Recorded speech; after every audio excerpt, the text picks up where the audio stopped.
ay mula sa Ika-apat na bangkat. Ako si Angelica May Kaylan Sang. Ako si Carnel Inigo N. Patagan. Ako po pala si Joshua Ishmay. Ako po pala si David Gana. Ako po si Adriana Albani. Ako po si Alvina. Ngayong araw, tatalakayin natin ang patakarang pananalapi. Natin alamin ang patakarang pananalapi, alamin muna natin ano nga ba ang salapi. Salapi ay isang bagay na ipinamamalit sa produkto o serbisyo. Ang salapi ay isang bagay na mahalaga sa isang tao. Ng dami ng pera o salapi na umiikot sa isang bansa o ekonomiya. Dahil dito, ang pera ay naging isa sa pinakamahalagang bagay sa buhay ng tao. Ngunit ang pangangasiwa nito ay isang malaking hamon para sa kahit anong bansa o para sa kahit kaninong tao. Yung medium exchange. Job exchange ay isang bagay o instrumento na ginagamit o kinikita natin upang ipamalit o ipamili sa isang produkto o serbisyo. Ang mga produktong serbisyo na ito ay madami at walang hanggan. Labels, pagiging medium exchange, ito rin ay nagsisilbing unit of account. Account ay isang pamantayan ng halaga ng isang produkto o serbisyo.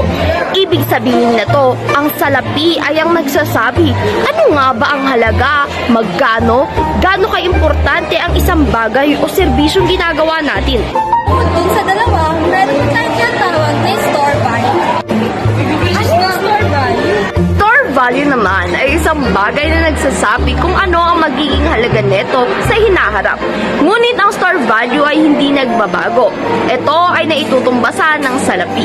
Ito ang nagsasabi kung magtataas ba ito o mananatili. Ngunit hindi ito bababa.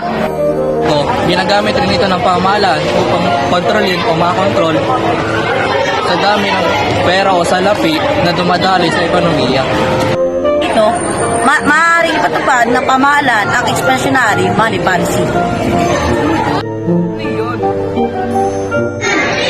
Ang expansionary money rate o patakarang pananalapi na pampalawak ay pinapatupad ng gobyerno kapag nais ng pamahalaan na mahikayat o makapayag ang mga negosyante na magparami pa ng mga negosyo. Dito, binababa ng pamahalaan ang interest rate na mataas ang tubo.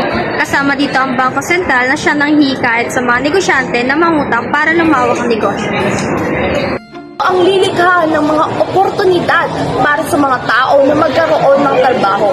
Ito ay magiging malaking bukasan para sa mga tao para kumita. Magkakaroon ito ng malaking impact kung saan makakaroon ng kakayahan ang mga tao bumili ng kanilang mga kagustuhan ng produkto at serbisyo na magpapataas mismo ng kabuuang demand ng bahay kalakal at ng sambahayan. Ganun na rin, ito rin ay ang bubukas ng mga oportunidad para sa lahat ng tao. Ganun na rin ay magpapataas nito ng ekonomiya.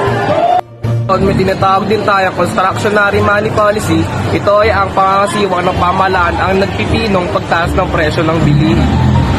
Ito naman ay pinapatupad ng pamahalaan kapag inaasahang tumaas o umangat ang pangkalahatang presyo ng dahilan sa labis na umiikot na perang salapi sa ekonomiya.